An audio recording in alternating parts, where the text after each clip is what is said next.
Muy bien. Entonces, la clase del día de hoy es equilibrio ácido-base. Y al final vamos a hacer la primera parte de neurología, ¿no? Neurofisiología.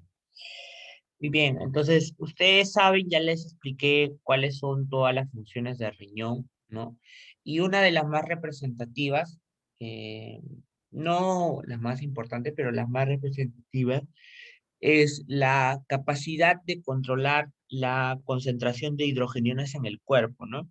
Porque ustedes saben que las células funcionan en un rango muy estrecho de cantidad de hidrogeniones presentes en la sangre, ¿no? Prácticamente, si normalmente hablamos de miliequivalentes, en el caso de los electrolitos, en el caso de los protones, conocidos como los hidrogeniones, las cantidades entre las que se manejan, estamos hablando de nanoequivalentes, ¿no? Estamos hablando de cantidades muy, muy pequeñas y por lo tanto un margen muy estrecho bajo el cual se manejan los hidrogeniones. Entonces significa que tiene que haber múltiples mecanismos que mantengan este estrecho intervalo para que las células y los tejidos mantengan sus funciones adecuadamente, ya que los hidrogeniones en exceso o en defecto producen cambios en las enzimas, alteraciones de polaridad a nivel de la membrana, disfunción de la membrana, inclusive puede provocar hasta la lisis de la membrana celular. Entonces, es fundamental mantener estos protones en rangos ideales, ¿no? Y aquí está lo que les decía, ¿no? Miren ustedes, nuestro cuerpo, o mejor dicho, el ambiente donde vivimos en general, maneja dos tipos de sustancias cuando hablamos de equilibrio ácido-base. Maneja sustancias capaces de recepcionar el hidrogenión y sustancias que son capaces de liberar el hidrógeno, ¿no? Ustedes, de acuerdo con lo que han estudiado en química, han visto que las definiciones de una sustancia ácido o base varían, ¿no? Son en gran cantidad, pueden ser hasta 3 definiciones, hasta 4 definiciones. Pero para las fines de la parte de la fisiología, vamos a utilizar esta definición en la cual un ácido es una sustancia capaz de liberar iones de hidrógeno y una base una sustancia que es más bien capaz de captar un hidrógeno, ¿no? Entonces, ustedes van a ver que dentro de los ácidos existen dos tipos de estas sustancias, los ácidos basos fuertes, los ácidos fuertes y las bases fuertes, los ácidos débiles y las bases débiles, ¿no? Y esto tiene que ver, de acuerdo al grado o la capacidad de liberación de hidrógeno o de recepción del hidrógeno que tenga. Un ácido fuerte será aquella que tiene una gran capacidad de liberación del hidrógeno, mientras que el ácido débil, más bien, el ácido fuerte, perdón, y el ácido débil será aquel que tenga una muy pobre cantidad de hidrogeniones, capacidad para liberar, ¿no? Y entonces lo cierto es que cuando nosotros hablamos en miliequivalentes, miren ustedes, el valor normal de los miliequivalentes oscila entre los 0,000004 miliequivalentes por litro, ¿no? Que es la unidad habitual bajo la cual nosotros manejamos a los electrolitos. Entonces, evidentemente dar, por ejemplo, este valor en el AGA de electrolitos es risible porque eh, se torna un número muy difícil de manejar, ¿no? Porque estamos hablando de muchos decimales. Entonces tendríamos que mantenerlo prácticamente en nanoequivalentes, el cual más o menos oscila entre 40 nanoequivalentes, ¿no? Siendo mis variaciones estándar más o menos entre 3 a 5 nanoequivalentes a partir de los 40 nanoequivalentes normales. Sin embargo, nosotros, como sabemos, tenemos un rango en el cual con ácidos o alcalosis, pero que evidentemente son extremos, ¿no? Y estos son, por ejemplo, desde 10 nanoequivalentes hasta 160 nanoequivalentes. Pero seguimos hablando de números bastante, bastante cortos, ¿no? Y por lo tanto, este es un margen muy estrecho, ¿no?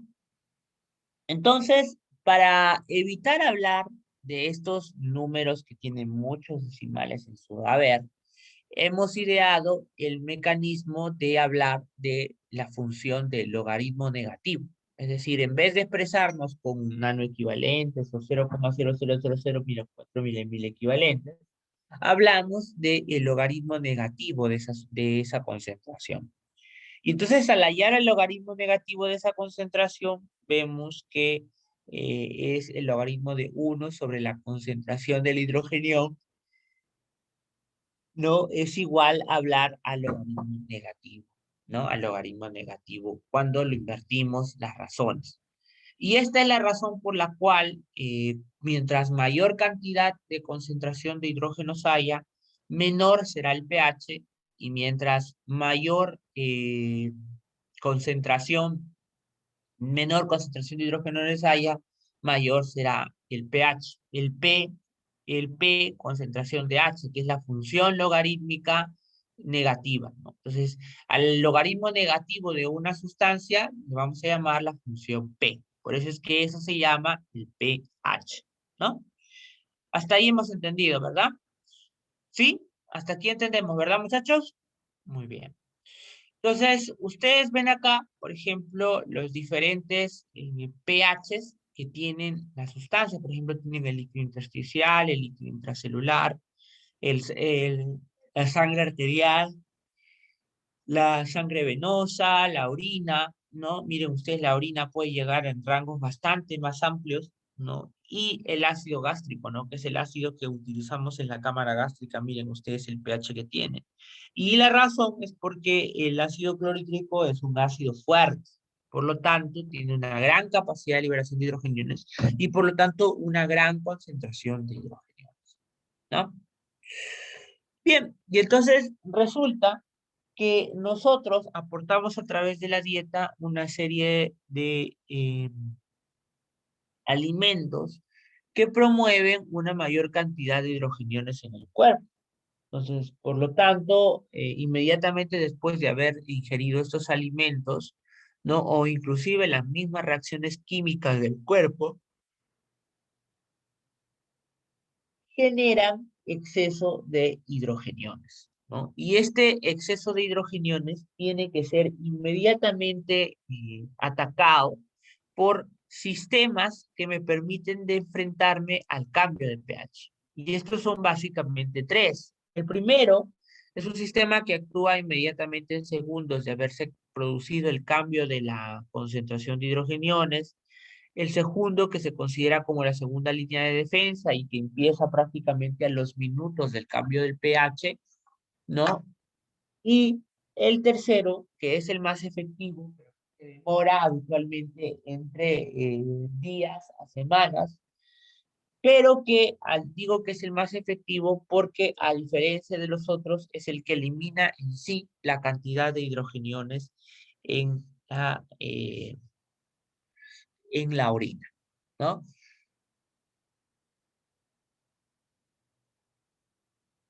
El primer segmento o el primer sistema de línea de defensa se considera o se llama como el sistema de los amortiguadores. El sistema de los amortiguadores, muchachos, son sustancias, generalmente sales, ¿no? Que están presentes en la sangre o en el líquido intersticial o en el líquido intracelular, que al encontrar, ¿no? Al encontrar eh, hidrogeniones, los captan y los atrapan, ¿no? Los atrapan formando una forma básica de esa sustancia, que puede ser una sal, por ejemplo, ¿no? Por eso es que generalmente, sobre todo a nivel extracelular, cuando hablamos de lo que en química se conoce como los buffers, ¿no? O los que titulan los ácidos. Generalmente estamos hablando de una base, ¿no? En el cuerpo, habitualmente nosotros manejamos para fines del equilibrio ácido-base, tanto ácidos como bases débiles. Y son las bases débiles del cuerpo, específicamente en la sangre, los que se consideran como los sistemas de buffers, sobre todo a nivel extracelular, ¿no? Pero hay que tener en cuenta que estos buffers que nosotros tenemos habitualmente en el líquido extracelular, que es básicamente el bicarbonato, el más importante, no eliminan ni añaden iones hidrogeniones, sino que solo se limitan a atraparlos. Entonces, eso quiere decir que, por ejemplo, cuando yo tengo un hidrogenión, el hidrogenión es captado por el bicarbonato y este se transforma en ácido carbónico y finalmente de ácido carbónico vuelve a pasar otra vez a CO2 más agua.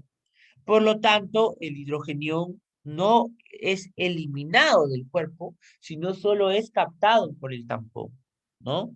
Y lo ideal, como les decía, al igual que sucede con los electrolitos, nosotros manejamos una cantidad total de hidrogeniones bajo la cual funcionamos.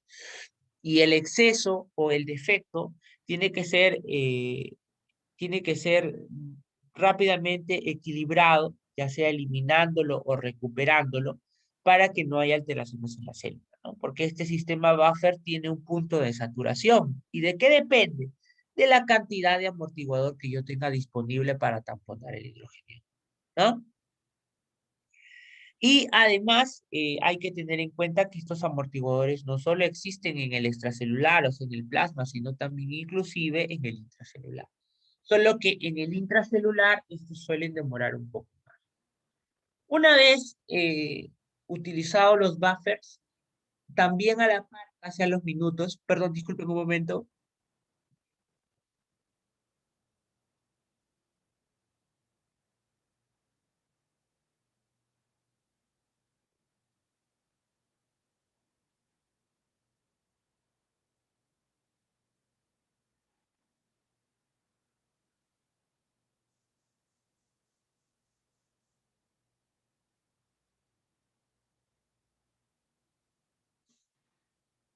Se nota. Y enseña bien.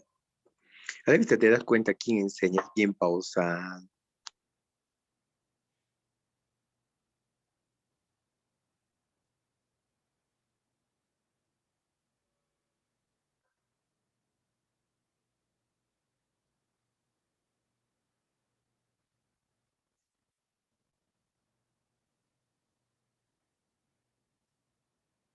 Muy bien, entonces, en este sistema, ya el sistema de los amortiguadores, como les decía, depende de la cantidad de amortiguadores que haya disponible en el compartimento donde se están alterando los electrolitos, ¿no? En este caso, los hidrogeniones. Casi minutos después de haber empezado la alteración de los hidrogeniones, generalmente la elevación de hidrogeniones, el pulmón, que es el sistema respiratorio, de ahí que lo hemos enseñado también en la parte de aparato respiratorio, también forma parte del control del equilibrio ácido-base. ¿Por qué? Porque el pulmón se encarga de captar los hidrogeniones mediante los ácidos volátiles y poder eliminarlos a través de la respiración. ¿Eso qué quiere decir? Que el pulmón utiliza a los ácidos que se pueden transformar en gases para poder eliminarlos vía la expiración. Y entonces ahí tenemos, por ejemplo, los hidrogeniones que van formando ácido carbónico. ¿Por qué? Porque los hidrogeniones que van formando ácido carbónicos, doctores, pueden transformarse finalmente en agua y en CO2. Y estos son provenientes de las reacciones químicas, ¿no? Del cuerpo, son provenientes, por ejemplo, de la misma respiración, de la utilización del CO2 por parte de los tejidos. Entonces, estos CO2, ¿no? Que proviene finalmente en ácido carbónico y la liberación de hidrogenio, se termina liberando vía la vía respiratoria, ¿no? Por eso es que en los estados de acidosis moderada, ustedes van a ver que inclusive la respiración aumenta considerablemente, ¿no? Gracias a que el aumento de la concentración de hidrogeniones, ¿no? También es producto del aumento de CO2, el cual es finalmente producto de la producción de ácido carbónico que se transforma en hidrogenión más bicarbonato, ¿no? Entonces se libera en forma de CO2. Bien, el problema del aparato respiratorio es que uno solo se encarga de los ácidos volátiles, o sea, aquellos que son capaces de transformarse en CO2 y liberarse a través de la respiración. Sin embargo, los ácidos que nosotros aportamos habitualmente a partir de la dieta son ácidos que no son volátiles, ¿no? Por ejemplo, son ácidos proveniente de aminoácidos, ¿no? Y estos aminoácidos, o sulfidrilos, o ácidos ribonucleicos, generalmente no se pueden eliminar a través, porque esa no es su forma de metabolismo. Y por otra parte está que el aparato respiratorio, ¿no? Tiene un punto límite de poder aumentar la frecuencia respiratoria. Por ejemplo, si yo tuviera un estado de acidosis muy severa, ¿no? Yo puedo hacer que el aparato respiratorio ventile más rápido.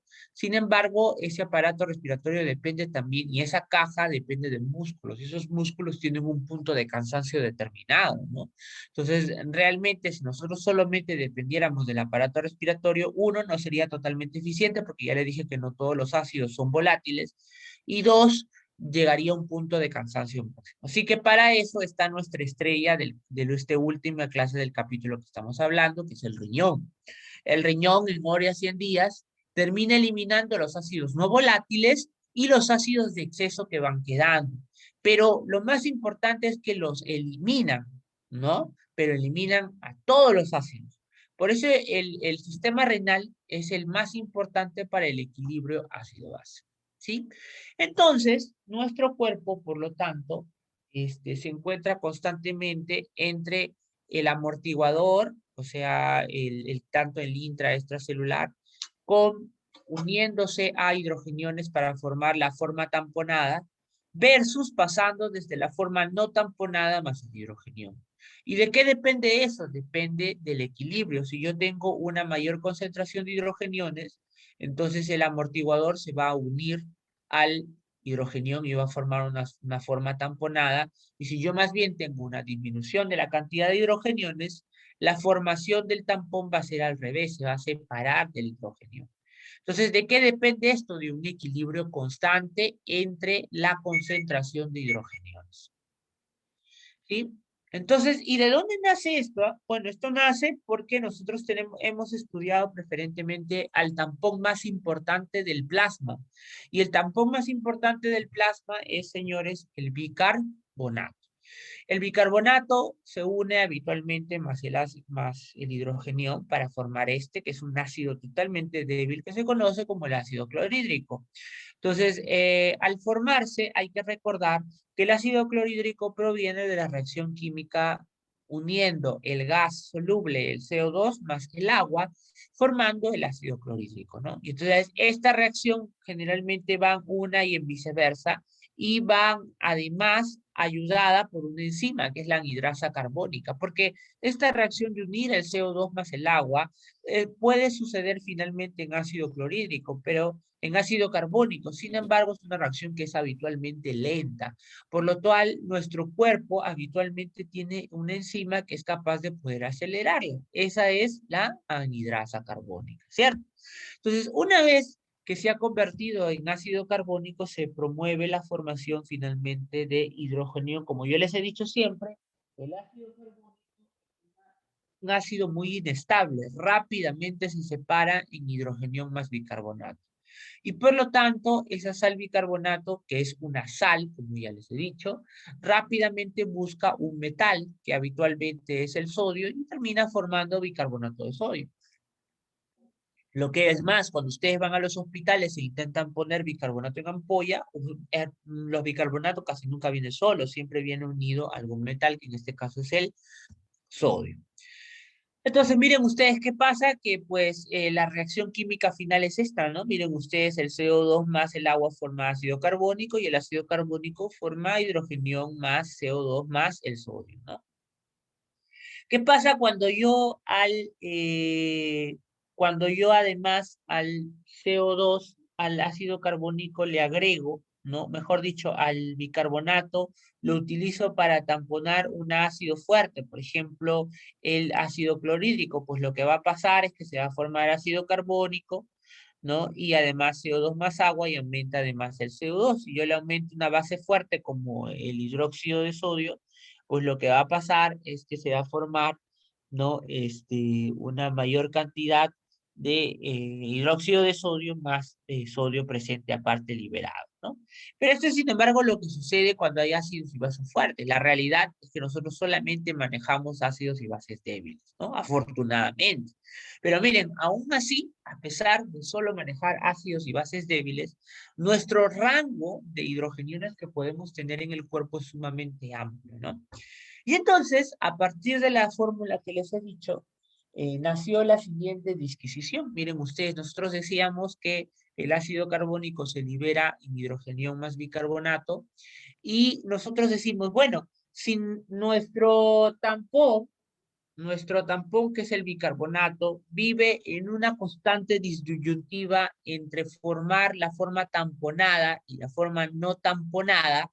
Entonces, quiere decir que existe un punto en el cual nuestro bicarbonato llegará a un equilibrio. Quiere decir que la mitad del hidrogenión estará formando un tampón y la otra mitad estará libre y la cantidad o la concentración bajo la cual la forma tamponada con la forma no tamponada se encuentran en equilibrio, o sea, en iguales circunstancias 1/1, tanto la forma tamponada como no tamponada, se llamará, escuchen, la constante de disociación K1, que es el punto en el cual el hidrogenión está libre sobre el hidrogenión tamponado, están en la misma proporción. Hasta aquí hemos entendido, ¿sí? ¿Entienden, doctores? Sí, doctor. Muy bien. Entonces, luego de eso, decimos, bueno, si entonces eso es cierto, vamos a decir, ¿no? Vamos a decir que según la fórmula que yo acabo de utilizar, ¿no? El hidrogenión, simplemente por cambio de variables, miren ustedes, el HCO3 termina yendo para acá y este como denominador, digo, la concentración de hidrogeniones será por lo tanto igual a la constante K de disociación del bicarbonato, o sea, el punto en el cual los dos se encuentran en equilibrio, por la concentración de ácido carbónico sobre la concentración del bicarbonato. ¿Cierto? Muy bien.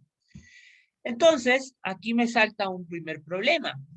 ¿Qué les he dicho yo del bicarbonato? Que es un ácido muy volátil, rápidamente se disocia. Entonces, para nosotros, dosar ácido carbónico es algún tema sumamente muy difícil porque rápidamente se disocia. Entonces, lo que hacemos es tomar el producto de su disociación. Y su producto de disociación es el CO2 más agua, ¿cierto? De los cuales nosotros vamos a tomar básicamente el CO2, ¿sí? La concentración de CO2, ¿sí? ¿Entendido? Muy bien.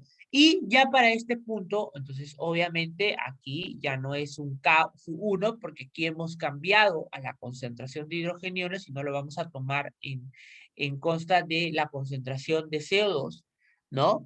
Y además tenemos un problema, que el CO2 es un gas y al ser un gas, ¿ustedes han visto que nosotros medimos concentraciones? No, no, nosotros tomamos la presión parcial del gas.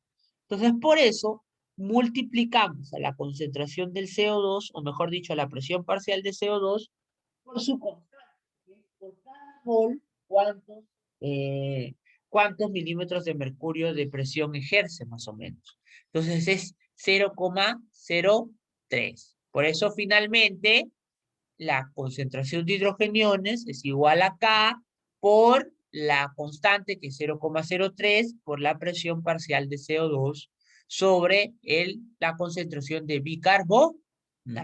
¿Sí? ¿Han entendido, verdad? Muy bien. Y entonces nace esto que está acá. Y yo digo, doctores, bueno, concentración de hidrogeniones para mí es muy difícil manejar porque voy a tener que manejar 0,0000004 miliequivalentes o más, ¿no? Dependiendo del rango en el que esté. Y mientras que bicarbonato sí yo manejo en miliequivalentes y este lo voy a manejar en milímetros de mercurio, ¿cierto? Entonces, para evitar eso, yo aplico sobre esta fórmula mi logaritmo negativo, que es la función P. ¿no? La función P. Entonces digo P para hidrogeniones, P para K y P para toda esta división. ¿Qué significa? El logaritmo negativo. Entonces digo, el logaritmo negativo de la concentración de hidrogeniones es igual al logaritmo negativo de K menos el logaritmo negativo de esta fórmula que está acá. Entonces yo me acuerdo, ¿no? Y repito, yo me acuerdo que según mi función logarítmica, eso ya me han enseñado ya en colegio, el logaritmo negativo, si yo lo quiero convertir en positivo, invierto el numerador con el denominador, ¿no? Y entonces agarro y digo, el PK, ¿no? El PK, digo, perdón, el logaritmo negativo, ya, de 0,03 por PCO2 sobre bicarbonato, será más o menos igual, ¿no? A invertir este logaritmo negativo, ¿no? En el logaritmo del bicarbonato sobre el 0,03 por PCO2.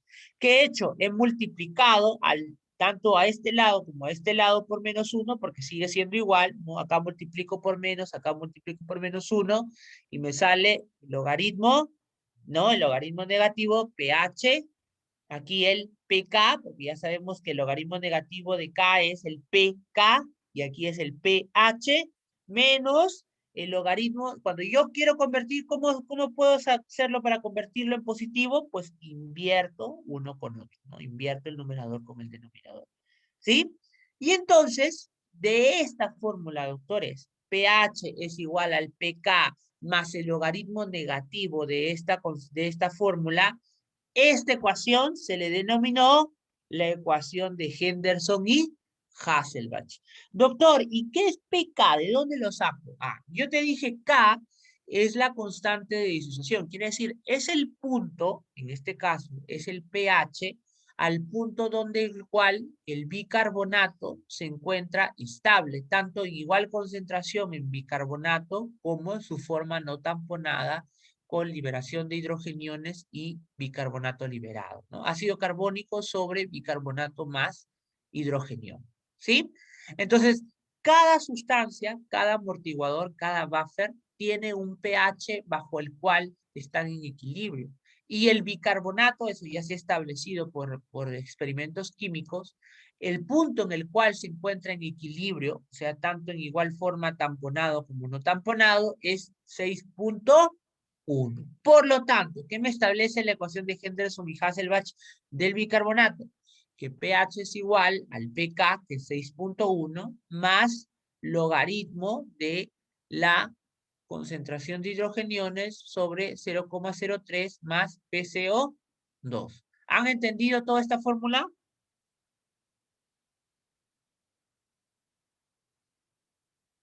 ¿Han entendido, doctores? Sí, doctor. Muy bien.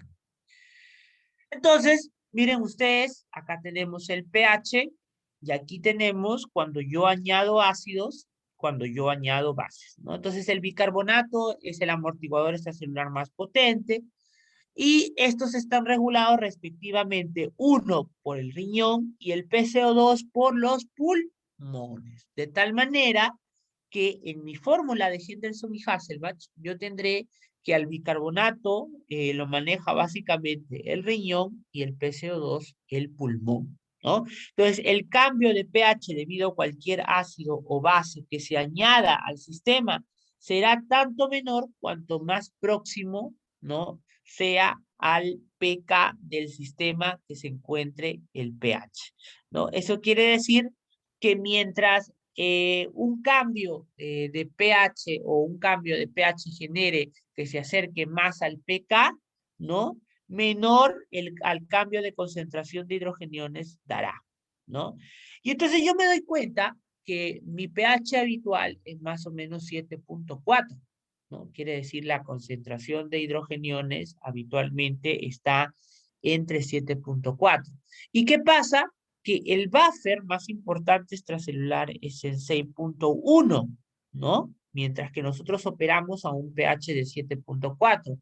Y uno podría decir, doctor, pero ¿cómo es esto posible? O sea, si el buffer más importante del cuerpo es el bicarbonato y este tiene un pK de 6.1, o sea, un punto donde, miren ustedes, 6.1 es donde está en equilibrio, hay 50% formando ácido y 50% formando base, ¿no? Mitad y mitad, ¿no? Entonces, y miren nosotros a cuánto funcionamos. Funcionamos, ¿no? En forma de base, ¿no? Quiere decir que, por lo tanto, generalmente en nuestro cuerpo, doctores, la mayoría del bicarbonato está formando forma de base, en forma de base, ¿no? En forma de base. ¿Sí? Muy bien. Otro sistema amortiguador que en realidad es más importante a nivel intracelular, más que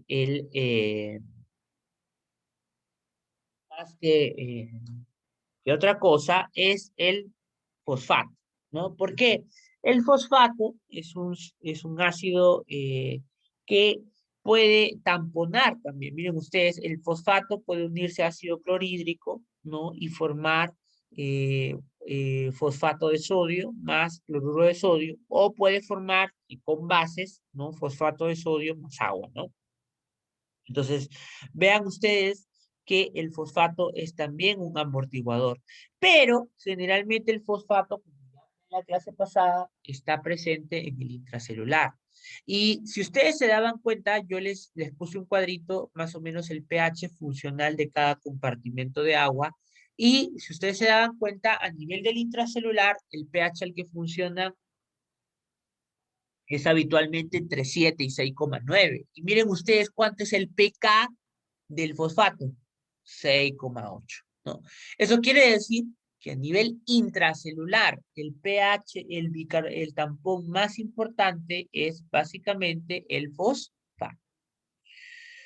Y además, los proteínas son una ayuda bastante importante. ¿Por qué? Porque las proteínas, al convertirse en una carga negativa, y entre ellas, por ejemplo, la hemoglobina, ¿no? La hemoglobina agarran al hidrógeno y lo tamponan, ¿no? Lo tamponan para poder, además, capturarlo y poder retener al hidrógeno, ¿no? De hecho, la hemoglobina, como ya hemos hablado del sistema respiratorio, es capaz de captar al hidrógeno y de esta forma cumple una función de tampón, porque lo que hace es evitar de que se libere en el intracelular, en este caso el eritrocito, y de alguna forma también del hidrógeno que está afuera, ¿no? Y por lo tanto también sirve a manera de tampón. Y si ustedes se fijan cuánto es el pK, miren, el pK de la hemoglobina aproximadamente, o de las proteínas en general, es 7,4. O sea, quiere decir que más bien en las proteínas estas sí se encuentran en equilibrio, sobre todo en plasma, ¿no? Porque ellas son las que están manejando el balance de hidrogeniones, ¿no? Entonces, miren ustedes, para que vean qué es lo que pasa entre la sangre y el pulmón con respecto a la hemoglobina.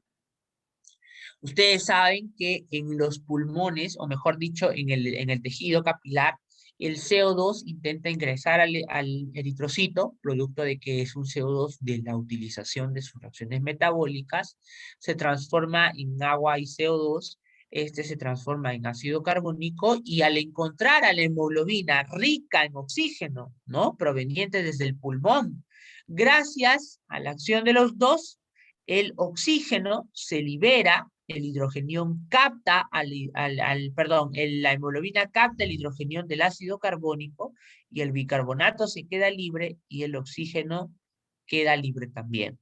De esta forma, el oxígeno que rápidamente difunde en los capilares tisulares venosos se libera. Pero además de ello, también van a ver que el bicarbonato tiende a liberarse. Por eso es que cuando uno saca una muestra, por ejemplo, una sangre venosa, el bicarbonato tiende a estar a una mayor cantidad, ¿no? Muy bien. Y además se intercambia por cloro, ¿no? Se intercambia por cloro. ¿Y qué pasa en los pulmones? En los pulmones pasa al revés. Y es que en los pulmones, doctores, debido a la mayor presión de oxígeno, ¿no? Debido a la mayor presión parcial de oxígeno, ¿no? La mayor presión parcial de oxígeno, y además la caída del pH genera que la hemoglobina ahora tenga una mayor afinidad al oxígeno que al hidrogenión. Y por lo tanto, la hemoglobina ahora se une al oxígeno, deja libre al hidrogenión.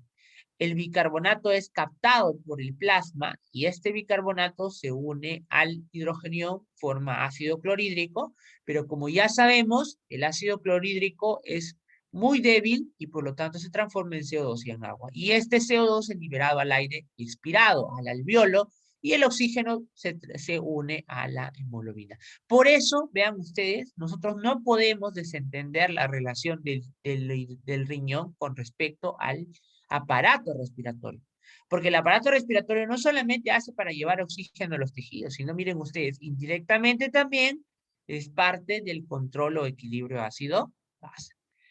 Entonces, ¿qué pasa cuando nosotros tenemos, por ejemplo, la regulación respiratoria? ¿Cómo sucede la regulación respiratoria? La regulación respiratoria es el punto en el cual el aparato respiratorio regula el equilibrio ácido-base. Y es que cuando nosotros tenemos procesos metabólicos intracelulares, generamos una producción de CO2. Esa producción de CO2 tiene que verse manifestada por un CO2 expulsado, ¿no? Y aquí está, miren ustedes, la concentración habitual de CO2 es más o menos 1,2 milimoles por litro y genera pues una presión parcial de 40 milímetros de mercurio, ¿no? Que es lo que habitualmente nosotros medimos en los gases, ¿no? ¿Qué pasa? Que cuando hay una mayor producción de CO2, ¿no? Hay un aumento de la ventilación. El aumento de la ventilación provoca un aumento de expulsión de CO2. Esto genera que la presión parcial de CO2 caiga y por lo tanto aumente el pH. Doctor, ¿por qué el aumento o la caída de la presión parcial de CO2 aumenta el pH? Porque al disminuir el PCO2, por lo tanto, disminuimos el ácido carbónico y al disminuir el ácido carbónico, disminuye también el hidrogenio que se va a formar por parte de él. Y si cae hidrogenio, aumenta pH, ¿no? Acuérdense que es logaritmo negativo. Entonces, la caída de hidrogenio aumenta el pH.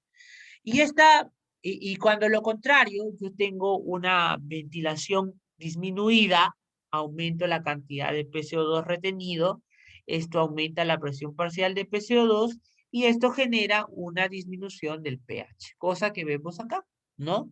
Cuando, cuando yo tengo una mayor ventilación pulmonar, el pH tiende, ¿no? Los cambios a nivel de pH tienden a subir, ¿no? De tal manera que mientras más yo hiperventile, ¿no? Los cambios a pH tienden a ser mucho mayores, ¿no? En los líquidos corporales tienden a ser mayores. Mientras más yo hipoventile, si yo hipoventilo, entonces retengo más CO2 y por lo tanto los cambios de pH van hacia negativo, ¿no? Muy bien. Y además, hay que decirlo, el pH, independientemente, ¿no? Genera un cambio también en la frecuencia respiratoria. ¿Cómo, doctora? Porque yo ya les había explicado que tenemos nosotros quimiorreceptores, ¿no? Y esos quimiorreceptores que están formando parte de, por ejemplo, el corpúsculo carotídeo y el corpúsculo aórtico, mandan señales de los cambios de pH hacia el centro cardiorrespiratorio y finalmente una respuesta a nivel del aparato respiratorio. De tal manera que cuando los quimiorreceptores detectan un aumento de pH, genera una respuesta mediante el aumento de la ventilación por minuto, es decir, la ventilación pulmonar, y esto cae el PCO2, porque eliminamos más PCO2, e indirectamente disminuimos el pH. Lo contrario, si yo disminuyo el pH, estoy en un estado de acidosis, disminuye la ventilación pulmonar, aumento el PCO2 y por lo tanto indirectamente aumento el pH, ¿no? Lo que vemos acá, miren, la ventilación alveolar normal varía solo por el efecto de la pH.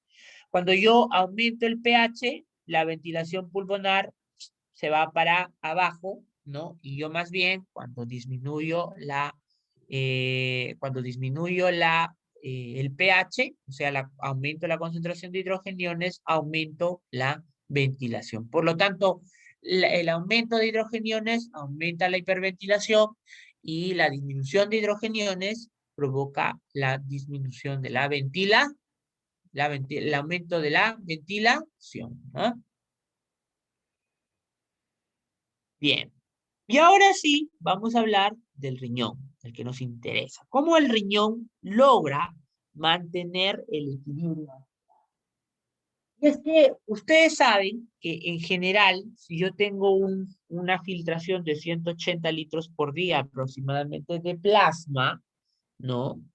Y lo multiplico por la concentración de hidrogeniones, me voy a dar cuenta que el hidrogenión aportado en total por día, más o menos del filtrado glomerular, está en 4.400 miliequivalentes por día. O sea, yo le aporto en bicarbonato a la nefrona 4.400 bicarbonatos al día, asociados también a hidrogeniones, ¿no? Entonces, la mayoría parte del hidrogenión, ¿no? Se reabsorbe con el volumen filtrado de bicarbonato y la otra parte, perdón, acá era hidrogeniones, la otra parte de hidrogeniones, que son 80 miliequivalentes al día, provienen de los ácidos no volátiles. ¿Qué quiere decir, doctores? Que la mayoría de los hidrogeniones de nuestro cuerpo son volados, son de ácidos volátiles, quiere decir que se pueden transformar en CO2. Por eso es que habitualmente el aparato respiratorio también es un aparato muy eficaz para poder mantener el estado de pH, ¿no? Sin embargo, hay ácidos provenientes sobre todo de la dieta y de la ingesta, ¿no? De algunas otras sustancias que generan ácidos que no se pueden convertir en CO2. Entonces, esos son los ácidos no volátiles. Afortunadamente, esos son más o menos en 80 miliequivalentes. De los 40 a 400 miliequivalentes por día de hidrogeniones, miren, conste que nosotros nos manejamos en nanoequivalentes, y miren, nosotros estamos aportando 4.400 miliequivalentes al día, más o menos, ya, nosotros tenemos que orinamos una cantidad que va entre 50 a 100 miliequivalentes al día de hidrogeniones, ¿sí? Y de estos 50 a 100 miliequivalentes al día de hidrogeniones, nosotros los eliminamos a través de la orina. ¿Cuál es el problema? Que miren ustedes, si nosotros medimos la cantidad de pH en la orina, si bien es cierto, la orina puede ser ácida, más ácida que la sangre,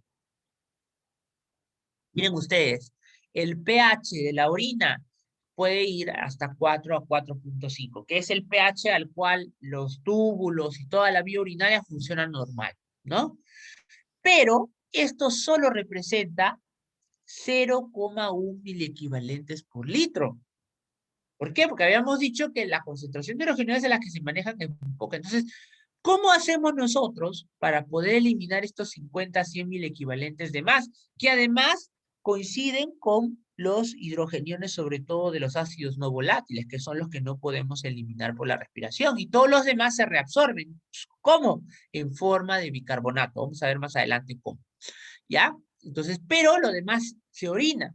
Entonces, si esta cantidad no se puede llegar porque tendríamos que tener una orina muy ácida, ¿cómo lo logramos? Lo logramos mediante el proceso que se conoce como acidez titulable y el sistema de los amonios, ¿no? Que los riñones deben excretar una cantidad de ácido igual a la producción de ácido no volátil y además deben evitar la pérdida de bicarbonato. Entonces, los riñones regulan la concentración de hidrogeniones de tres formas: mediante la secreción de hidrogenión, mediante la reabsorción de bicarbonato y la producción de bicarbonato. Vamos a ver en qué consiste. La excreción neta de ácidos es igual a la producción de ácidos no volátiles en general, ¿no? Y esta excreción neta de ácidos involucra tres partes: la excreción poca de bicarbonato, la excreción del amonio, que prácticamente ocupa los 2/3 de la forma de excreción de ácidos en el riñón, y la acidez titulable apenas en 1/3. Entonces, el mecanismo de acidez renal se da primero por la reabsorción de bicarbonato filtrado por el glomérulo y segundo por la producción de un bicarbonato nuevo para reponer el ácido para neutralizar las cargas ácidas, ¿no? Miren, tenemos primero la reabsorción del bicarbonato. Miren ustedes, tenemos que el bicarbonato se reabsorbe 4.320 miliequivalentes, 3.685% se reabsorbe en el túbulo proximal, 10% en la rama ascendente gruesa del asa de Henle, 5% aproximadamente por el túbulo distal y colector, y nosotros terminamos eliminando apenas 1 miliequivalente por día. ¿Qué quiere decir? Que básicamente reabsorbemos prácticamente todo el bicarbonato. Y la reabsorción se da porque en el túbulo proximal hay mecanismos que evitan la pérdida del bicarbonato y más bien eliminan hidrogeniones, ¿no? Pero hay que mencionar que este hidrogenión que es eliminado por vía renal rápidamente es vueltamente a ser captado por el bicarbonato para reabsorberse en forma de ácido carbónico, que es su forma no volátil, que transforma finalmente en CO2 en agua, y de esta forma el hidrogenión se reabsorbe al túbulo.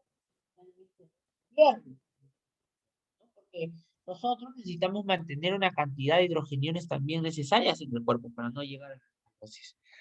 Entonces, eso se da gracias al ácido carbónico, ¿no? Miren ustedes, se segregan, ¿no?, protones en el lumen, ¿no?, mediante el intercambiador, el NH3, que ya conocemos por el aparato proximal, que intercambia lo que es hidrogenión por el sodio, ¿no? Y además existe una bomba que es la bomba hidrogenión ATPasa, ¿no? Estas dos bombas eliminan el hidrogenión a la luz tubular, y en la luz tubular se encuentran con el bicarbonato proveniente del ultrafiltrado. Estos dos se transforman gracias a la anhidrasa carbónica, ¿no? De manera más rápida, que es la anhidrasa carbónica tipo 4, que está presente en el borde de cepillo del líquido del aparato tubular, lo transforma en CO2 más agua. Y por lo tanto, el CO2 en un 50%, ¿no?, se une aparentemente se cree también a la coporina, y otro reabsorbe de manera pasiva, ¿no? O sea, a través de la membrana. Gracias a la coporina, también el agua se reabsorbe, y el hidrogenión más el agua, una vez adentro, ¿no? Una vez adentro de la célula, gracias a la anhidrasa carbónica tipo 2, que tiene el efecto reverso, miren ustedes, transforma esto finalmente en ácido carbónico otra vez, y el ácido carbónico transforma al hidrogenio, perdón,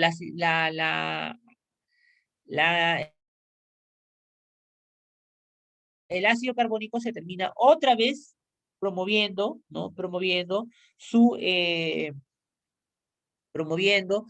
difusión hacia bicarbonato, ¿no? Bicarbonato e hidrógeno. Y este hidrógeno que acaba de ser reabsorbido es reutilizado para lo mismo, ¿no? Y estamos otra vuelta dando un círculo vicioso. Y no solo eso, sino que el bicarbonato captado es reabsorbido finalmente, y por lo tanto el bicarbonato perdido a través de la orina es rápidamente recaptado, ¿no? Recaptado. ¿Sí?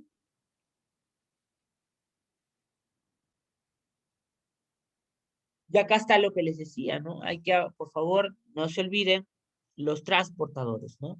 Y lo que es más, nosotros podemos captar una gran cantidad de bicarbonato, de hecho, moléculas que van inclusive entre el intercambiador de cloruro con bicarbonato, o reabsorber moléculas de bicarbonato gracias al efecto de esta enzima, ¿no?, que se reabsorbe conjuntamente con iones de sodio.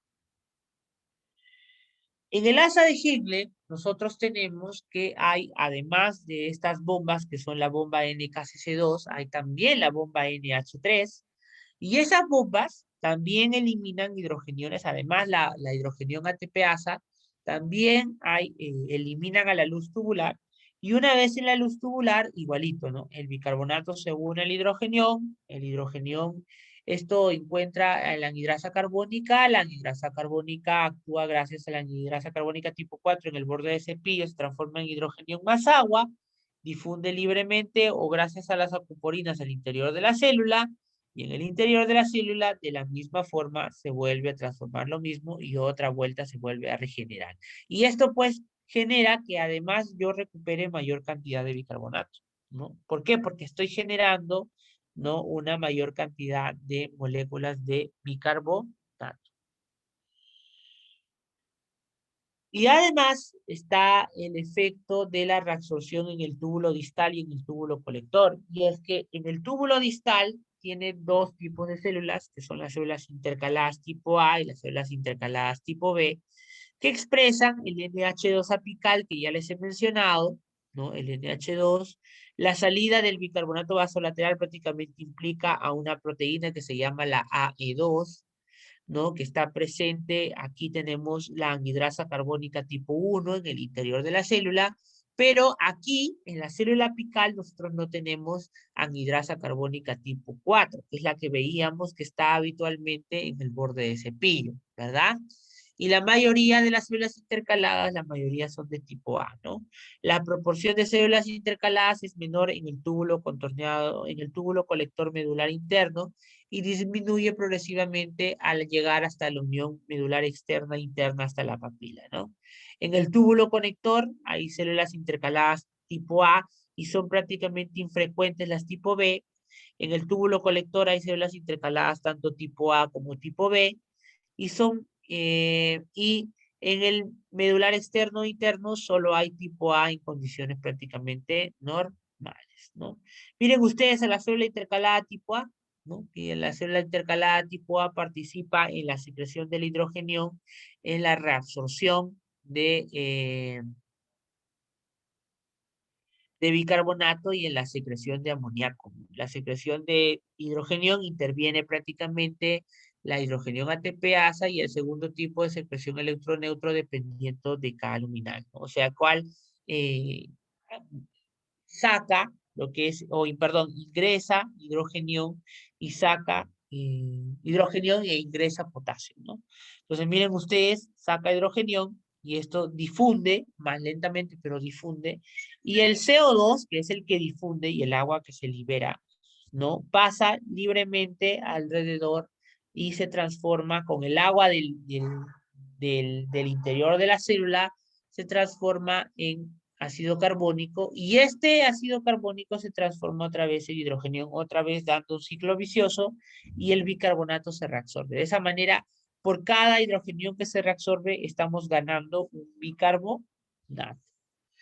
Y aquí están los factores que regulan la secreción en la nefrona, ¿no? Miren ustedes, la angiotensina, la aldosterona, todos estos tengo que estudiar porque van a venir en el examen, ¿ya? Y les había dicho yo que existe el mecanismo de la acidez titulable mediante el cual nosotros además podemos,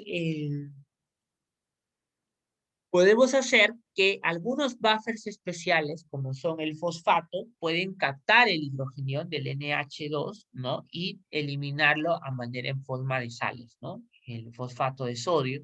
Sin embargo, el problema del hidrógeno, del fosfato, es que primero la gran mayoría se reabsorbe en el túbulo en el túbulo contorneado proximal, no, ustedes ya se acuerdan, el 86%,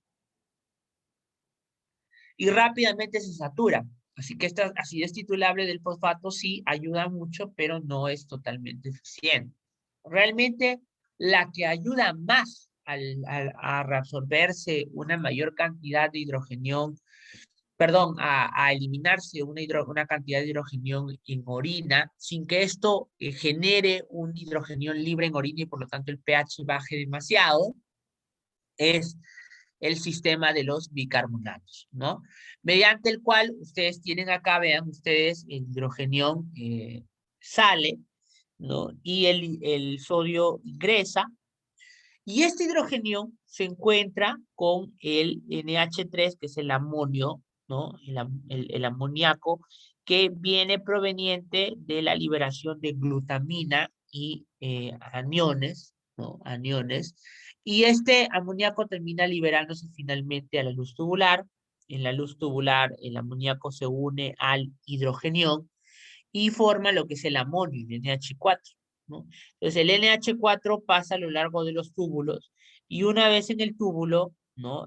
Termina finalmente por eliminarse. Pero no solo ellos, sino que además en la mismo túbulo colector, nosotros vamos a ver, y aquí es particularmente importante porque a este nivel el hidrogenión se une a más amoníaco y se termina transformando en forma de amonio. De tal manera que este transporte a través de la ATPasa, ¿no? Permite un atrapamiento del amonio amoníaco y por lo tanto indirectamente una liberación o eliminación de hidrogeniones. Muy bien, y ya vamos a finalizar esta primera parte, la ecuación de Henderson y Hasselbalch es esta que hemos visto, y gracias a esta ecuación nosotros tenemos que podemos determinar los problemas ácido-base cuando el pH varía, ¿no?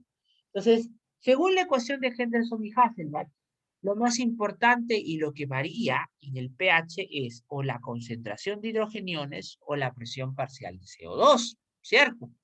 Entonces, cuando el cociente se reduce es por dos cosas, porque cuando el cociente se reduce, disminuye el pH. Quiere decir que la disminución de pH se da por la disminución del cociente, ¿no?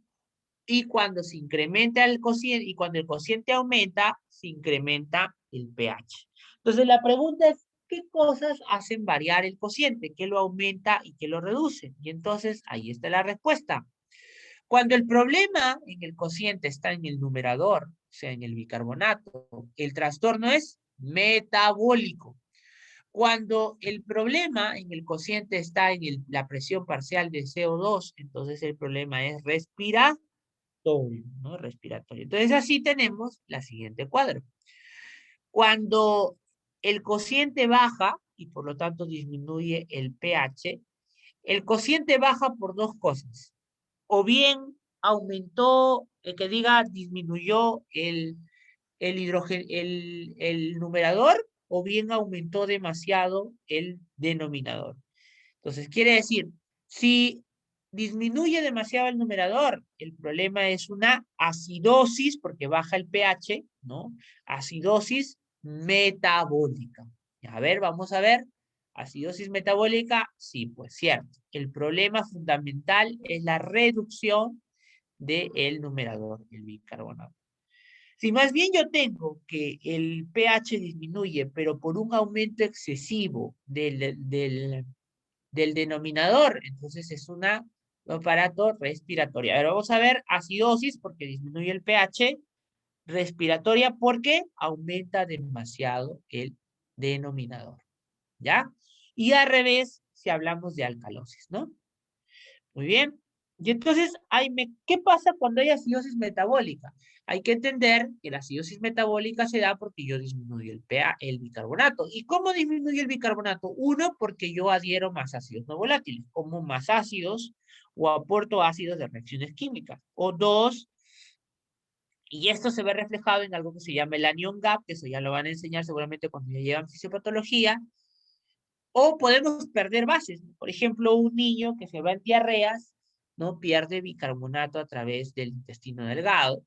O el fracaso renal. O sea, yo tengo que mi aparato encargado de mantener la reabsorción de bicarbonato para que no se pierda, no está funcionando. Entonces, eso es la falla renal. Eso disminuye el hidrogenión, ¿no? Y de inmediato se activan los mecanismos de defensa. ¿Cuál es el principal mecanismo de defensa? Los amortiguadores, ¿no? Luego de los amortiguadores, la respuesta respiratoria. Preguntas. Disminuye el pH, aumenta la frecuencia ventilatoria, o sea, hay hiperventilación, ¿no? Eso se llama la compensación respiratoria, o sea, aumentamos la frecuencia respiratoria y con eso disminuimos el PCO2. Si disminuimos el PCO2, entonces podemos generar lo que se conoce como la alcalosis respiratoria. Alcalosis respiratoria.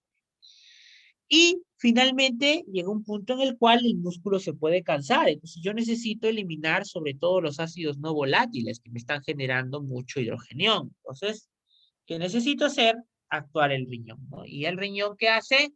Normaliza el pH, ¿no? Como mediante la eliminación de mayor cantidad de hidrogeniones. ¿Qué pasa en la alcalosis metabólica? Yo tengo un aumento de bicarbonato. Yo tengo por dos cosas. O porque adhiero las bases, por ejemplo, ¿no? En el hospital, a veces, ¿no? Al pobre tanto paciente que a veces los internos y los residentes a veces no controlan la cantidad de bicarbonato que le infunden, ¿no? Y entonces no le hacemos haga de control y no nos damos cuando se dan cuenta que el bicarbonato sube demasiado, ¿no? La contracción de volumen, porque al disminuir la cantidad de volemia en sangre, la concentración de bicarbonato aumenta y la pérdida de ácidos no volátiles, ¿no? Por ejemplo, los vómitos gástricos, ¿no? Excesivos. El paciente que está vomitando por gastritis todo el tiempo está vomita y vomita, no han visto que vomita como un contenido ácido. Muy bien, ahí estás perdiendo ácidos no volátiles.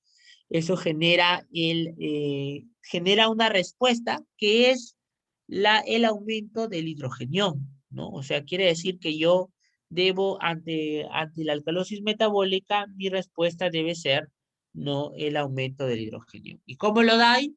Lo doy porque, primero, el amortiguador, el líquido celular, aquí hay muy poco, porque hay un exceso, porque hay un exceso de líquido, y lo primero que hago es una disminución de la frecuencia ventilatoria. ¿Para qué? Para aumentar la PCO2, ¿sí? Y finalmente, el aparato respiratorio, que es el que puede normalizar el pH. Perdón un momento.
Muy bien, entonces finalmente, como les decía, esto se encarga de la normalización del pH. ¿Y qué pasa en la parte respiratoria? ¿No? La parte respiratoria yo tengo un aumento de la PC2, acidosis respiratoria. ¿Y cuando yo tengo una acidosis respiratoria?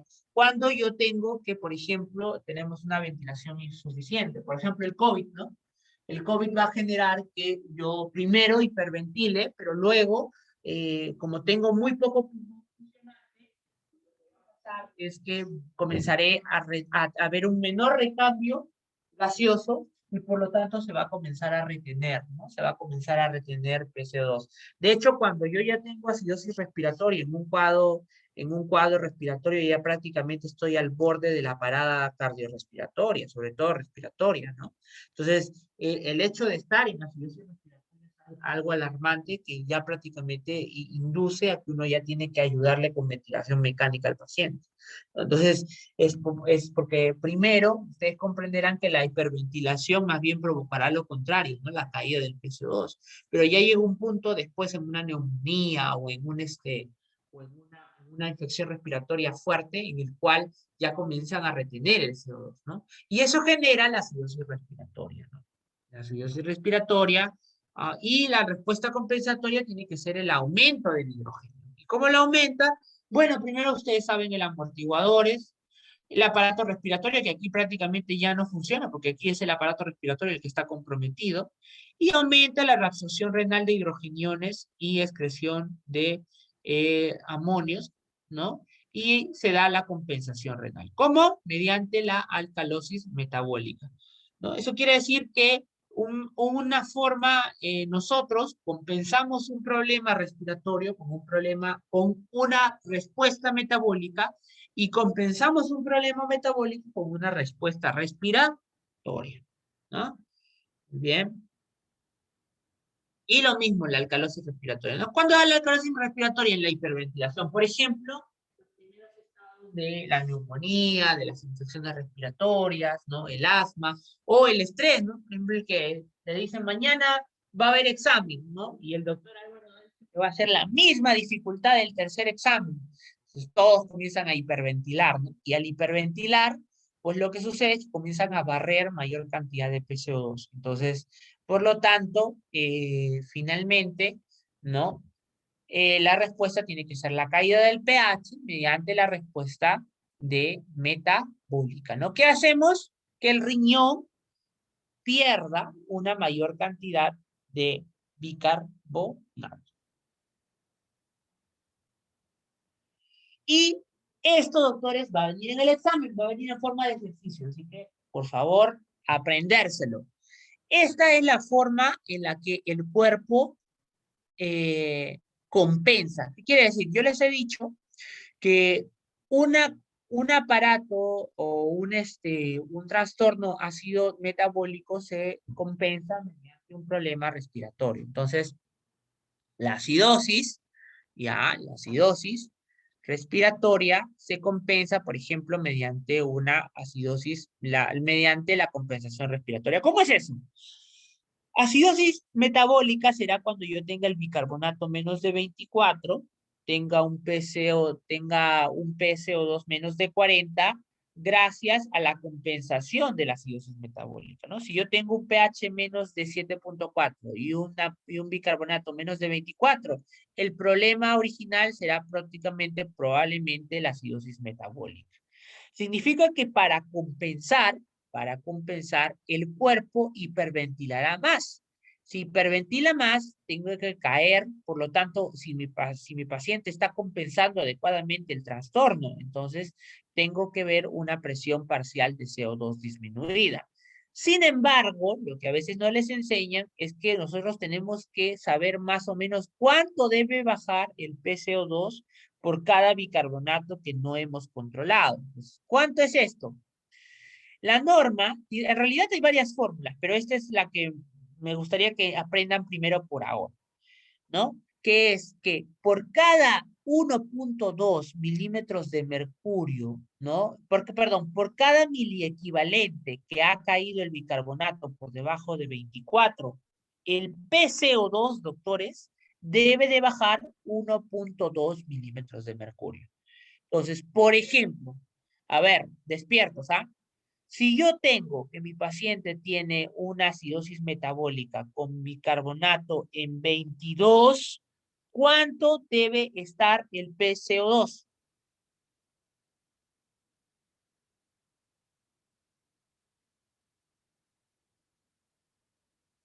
Despierten.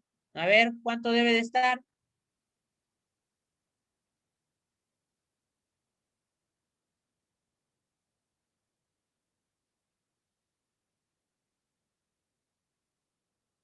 Doctores, ¿han entendido o no han entendido?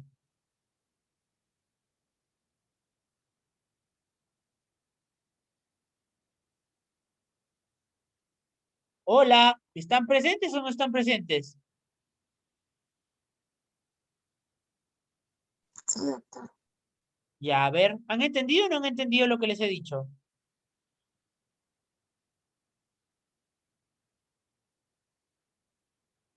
Contesten, pues, chicos. Doctor, ¿podría repetir la pregunta, por favor? Ya, a ver, otra vez. Tienen que hablar, chicos, así no me da la impresión de que ustedes están viendo, no me ha salido, me han dejado la computadora prendida. Ya, a ver. Miren, el pH, cuando el pH está menos de 7.4, hay un problema que es la acidosis, ¿ya? Entonces, cuando yo tengo una acidosis, lo primero que tengo que ver es cuál es el problema. O es respiratorio o es metabólico. Cuando el problema es metabólico, el bicarbonato es el que está abajo. Entonces, si el bicarbonato está menos de 24, ya, yo digo que hay una acidosis metabólica. Por lo tanto, la compensación, hemos dicho, tiene que ser respiratoria, ¿no? Porque hemos dicho que la acidosis promueve la hiperventilación. Al promover la hiperventilación, el PCO2 va a caer la presión parcial de CO2. Entonces, tiene que ser menos de 40. Entonces, ¿cuánto es el grado que debe de compensar la parte respiratoria y la metabólica? La regla es la siguiente. Por cada miliequivalente por debajo de 24, ya que esté mi bicarbonato, el PCO2 debe bajar 1.2 milímetros de mercurio. Entonces, les pregunto, si yo tengo un paciente que tiene bicarbonato en 20, está una acidosis metabólica con bicarbonato en 20, ¿cuánto de PCO2 debería de tener por la compensación respiratoria? 24, doctor. ¿24?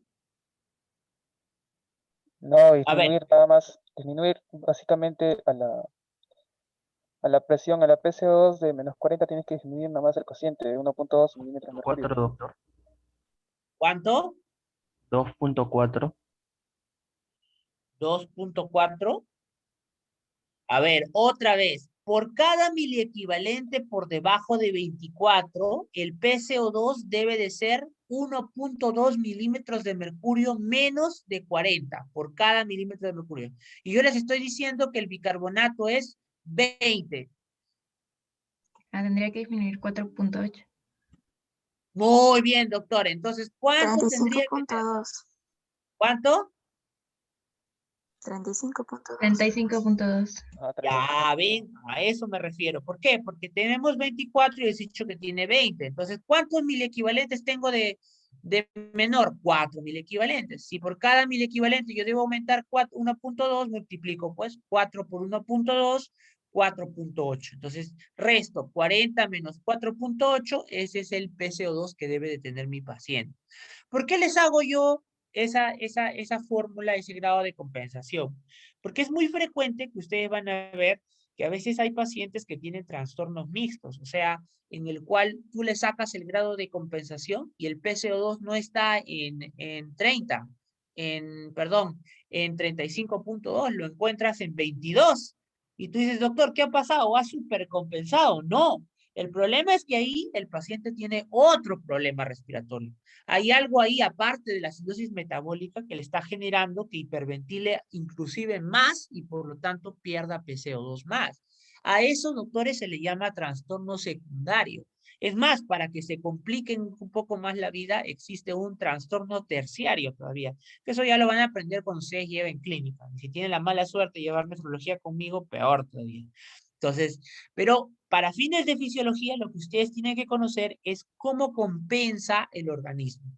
A ver, aquí en la acidosis respiratoria es, cada vez que yo tenga una acidosis, y este sea por un aumento de PCO2, la compensación es de la siguiente forma. Yo debo aumentar, por cada 10 milímetros de mercurio por encima de 40 de la PCO2, yo debo aumentar el bicarbonato, porque la compensación es metabólica, ¿no? En 3.5, ¿ya? A ver, pregunta, si yo tengo un PCO2 en 60, una acidosis respiratoria brutal, ¿cuánto de bicarbonato debería tener? 7. 31. ¿Cuánto? 31. Sería ¿cuánto? 7, 8, ¿no? 8 más 24, ¿cuánto? 32. 32. ¿Por qué? Porque son 200 perdón, son 20 miliequivalentes de más, porque tengo 60 y he dicho que lo normal es 40. Entonces, si tengo 20, son 210, por lo tanto es 2 por 3.5, ¿cuánto es? 7. ¿No? Ya, claro, a 7, perdón, claro, 7. Entonces, eso me daría como total 31, ¿no? 31 milímetros de, perdón, 31 miliequivalentes, que es lo que yo debería de tener en mi compensación metabólica. Bien, entonces eso mismo que acabo de hacer, chicos, se hace con cada uno de estos. Tienen que hacerlo, tienen que repasar, porque esto va a venir sí o sí en forma de ejercicio. O sea, en forma de, no, ni siquiera ejercicio, sino en forma de caso clínico. ¿Ya? Y de uno o dos casos clínicos voy a sacar hasta 3 preguntas. ¿Ya? Es más, si me da la gana, de repente agarro, no pregunto nada de las otras clases y solo me pongo ejercicio de estos. ¿Ya? Así que por favor tienen que estar preparados. Porque si alguno tiene la mala suerte de caer en el Almenara, entonces ahí nos encontraremos, ahí les preguntaré. Muy bien, listo. Entonces, hasta aquí hemos quedado con la primera parte de la clase. Vamos a hacer un break de 5 minutos para que continuar con el aparato respiratorio. ¿Ya? Muy bien. Vamos a hacer ahora lo con respecto a neurofisiología. ¿Ya? En esta primera parte, vamos a continuar ya en lo que correspecta a neurofisiología 1, que es la introducción a la neurofisiología. Vamos a hablar de algunos conceptos básicos. Rápido, esto es muy sencillo, esta primera parte. Ya, a ver, vamos a ver.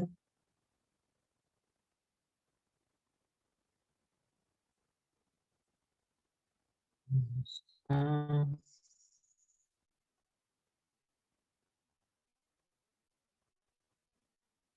¿qué me parece? ¿Dónde está? ¿Dónde está?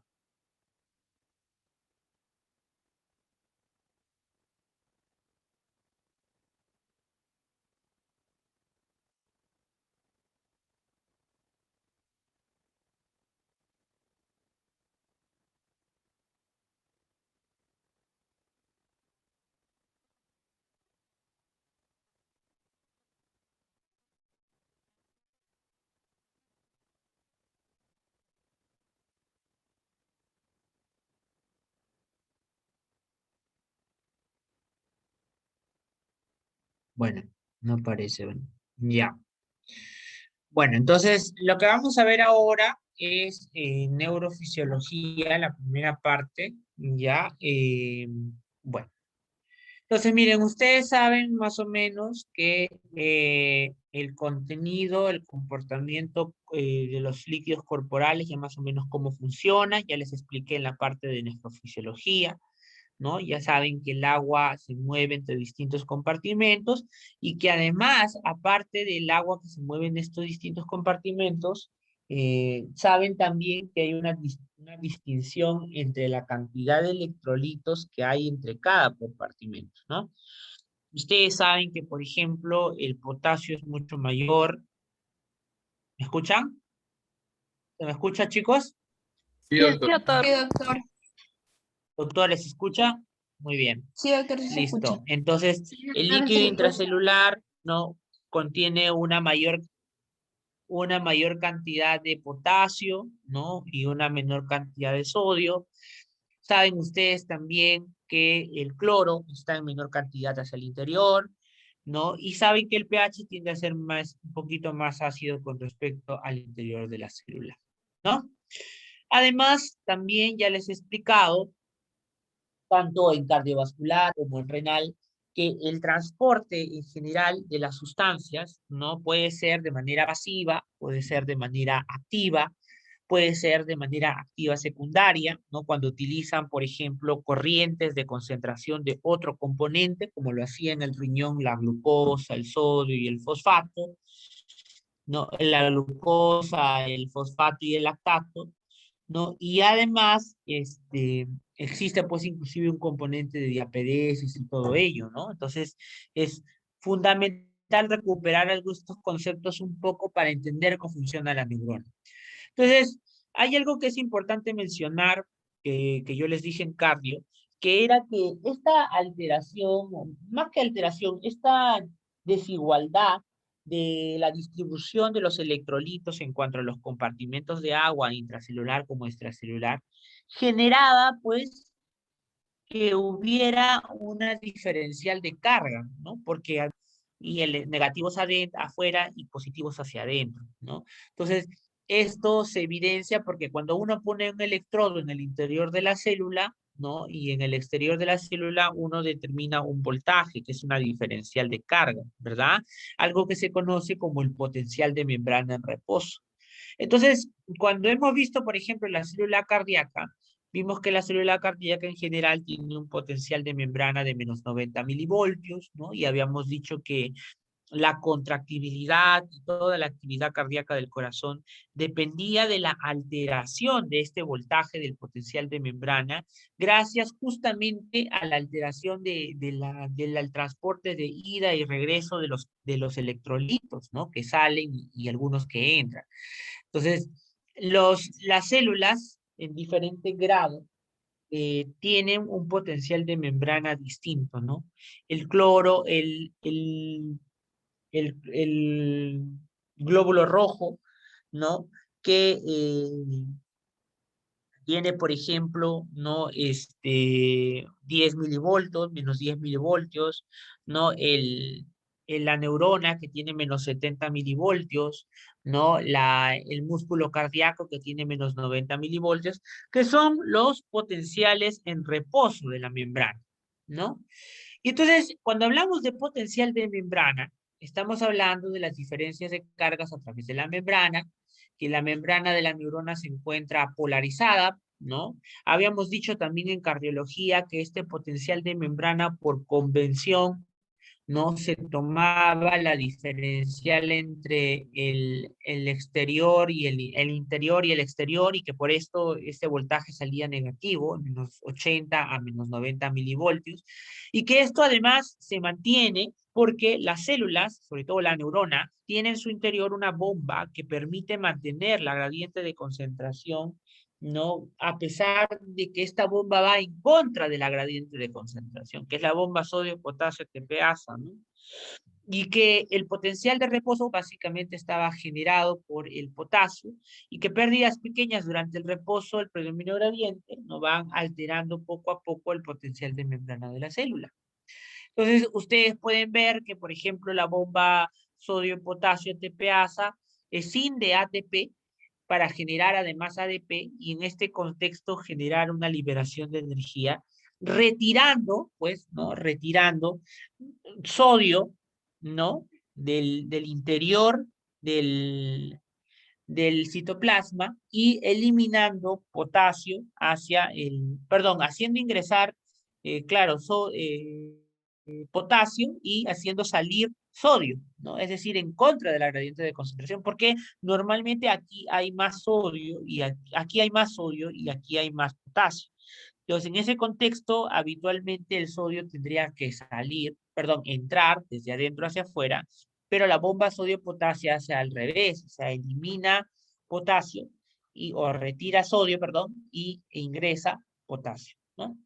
Tiene subunidades alfa y beta, y pasa por estados E1 y E2, mediante el cual no van saliendo y van entrando las bombas.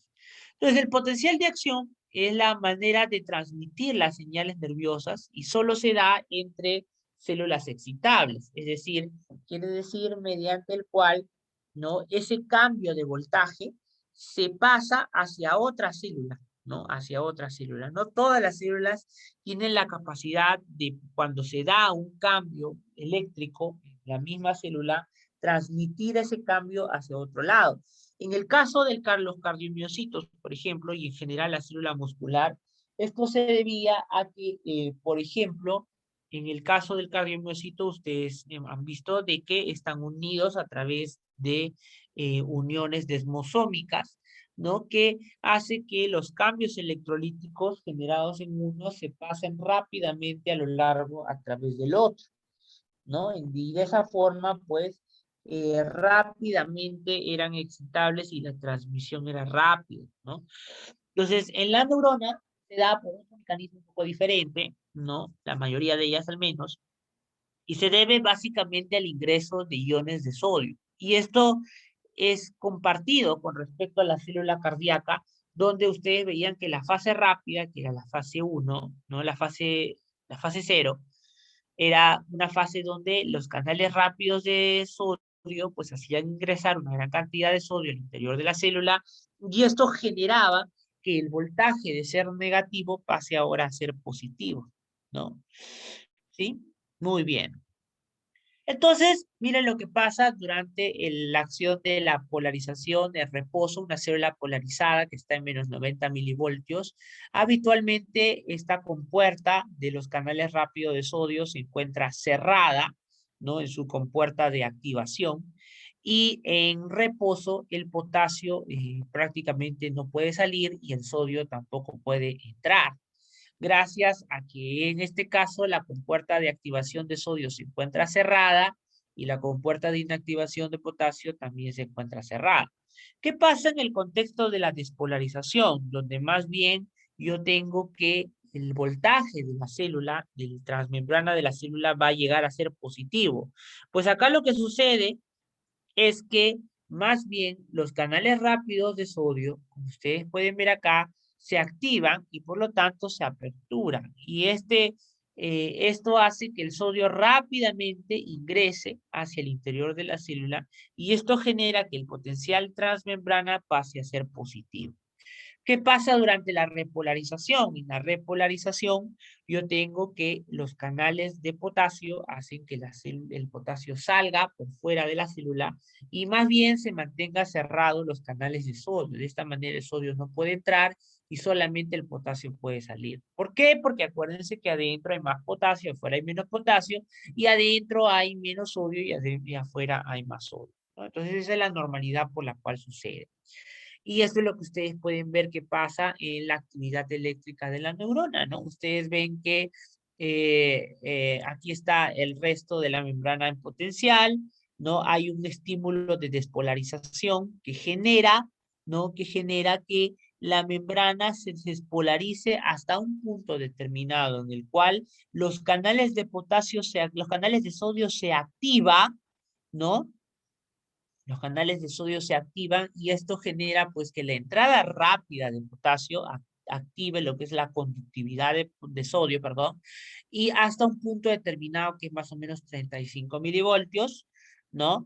Esta rápida entrada del potasio despolariza la célula y una vez que llegamos a 30 milivoltios, ¿no?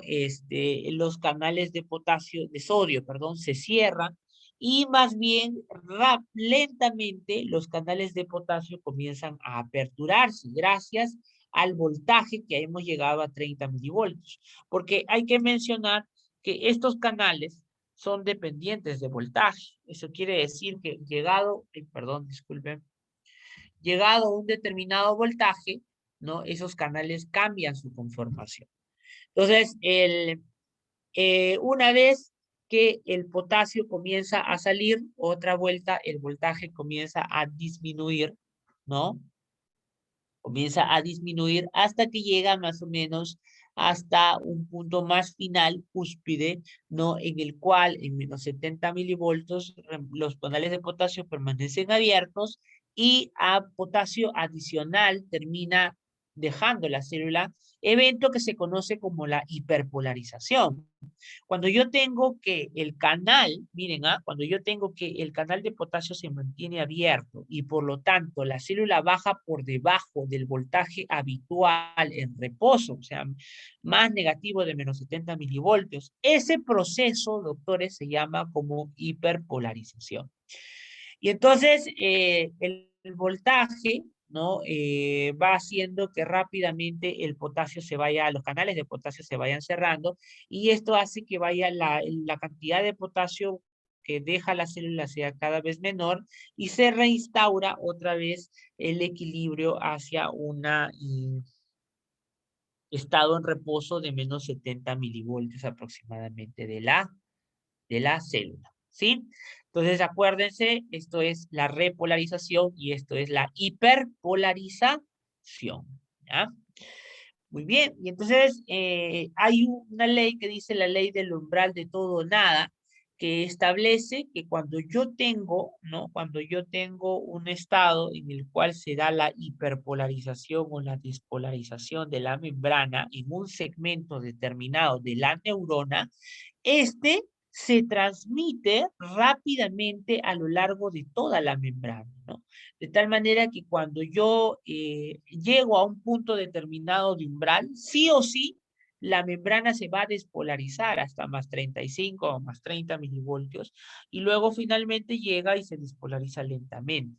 Entonces, miren, eso es lo que pasa cuando tenemos un estado de reposo, ¿no? En estado de reposo acá hay mayor cargas negativas, menor cargas negativas en el interior y en el estado de despolarización o estado excitado, vemos que la entrada de potasio hace que hacia adentro, la entrada de sodio, perdón, hace que el interior de la célula sea ahora de mayor carga positiva, y más bien en la hiperpolarización o retorno del estado de la repolarización, es decir, en el estado otra vuelta de reposo, la célula comienza a regenerar su negatividad en el interior gracias a la salida del potasio, ¿no? Entonces, el equilibrio de Gibbs-Donan aquí establece que el sodio, ¿no?, que es superior al de la célula, el potasio es superior en el interior, y que las cargas positivas del potasio son contrarrestadas por aniones no difusibles, como son, por ejemplo, proteínas, ¿no? ¿Por qué? Porque las proteínas generan una atracción de las cargas positivas y una repulsión de las negativas. Entonces, los potenciales de acción solo se estimulan una parte de la membrana, sobre todo a nivel de receptores, por ejemplo, sensitivos, ¿no? Y esto genera un potencial excitatorio postsináptico, o sea, post la unión de dos neuronas, y presináptico y postsináptico, ¿no? Potencial de acción excitatorio o potencial de acción inhibitorio. ¿Cuándo generamos un potencial de acción excitatorio? Cuando el potencial de acción que viene hacia una célula produce la despolarización. Cuando el potencial de acción que viene de la célula genera la hiperpolarización, se llama como el potencial de acción inhibitorio, ¿no? Entonces, y esto pues genera un potencial de acción lo suficientemente alto como para generar la excitación de la célula siguiente, ¿no? Entonces, ahí vean ustedes, ¿no? Vean ustedes, aquí podemos tener que la neurona puede ser estimulada por otra neurona, puede generar un estado postsináptico, no excitatorio, o varias neuronas pueden excitar a una misma neurona. ¿Por qué? Porque la neurona tiene una morfología en el cual tiene varios dendritas, ¿no?, que pueden ser el punto en el cual llegan la excitación de otras neuronas, ¿no? Entonces, miren, esto es lo que pasa, ¿no? Las varias neuronas estimulan, generan una carga negativa cada vez más negativa hacia el interior del cuerpo de la célula, y en el cuerpo de la célula, en este caso la neurona, se forma una carga sumamente negativa que luego va a ser transmitida a lo largo del axón. Ahora, cuando yo tengo un estímulo postsináptico inhibitorio, lo que hace es hiperpolarizar la célula. Eso quiere decir que genera una mayor negatividad del axón, ¿no? Perdón, un momento.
A ver, chicos, perdón, buenas, disculpen, chicos, he tenido una llamada urgente del hospital y por eso voy a terminar de educar.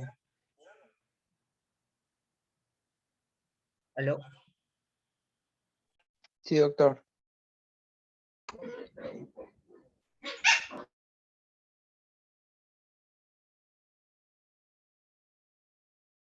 Aló, buenas, sí, sí, muy bien, muchachos. De ver, disculpe, por favor.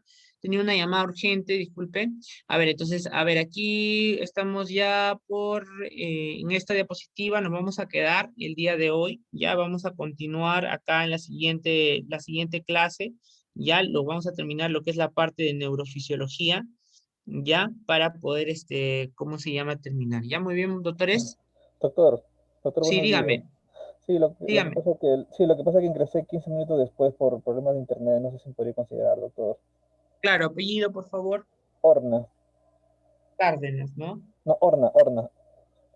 Horna, ya. Sí, doctor, muchas gracias. Doctor, Listo, disculpe, igual muchachos. yo, doctor, disculpe, entré un poquito tarde, doctor, 20 Apellido, minutos tarde. Capsa, apellido, doctor. captcha. Ya está, listo. Doctor, ¿me puede considerar a mí también? Disculpe. Apellido, Cervellini.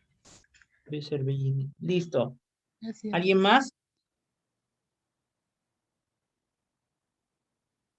Muy bien, doctores. Entonces, hasta ahí quedamos el día de hoy. Nos vamos a ver la próxima clase para continuar con neurofisiología, ¿ya? Gracias, doctor. Gracias, doctor. Hasta luego. Ya, doctor, gracias. Gracias, doctor. Gracias.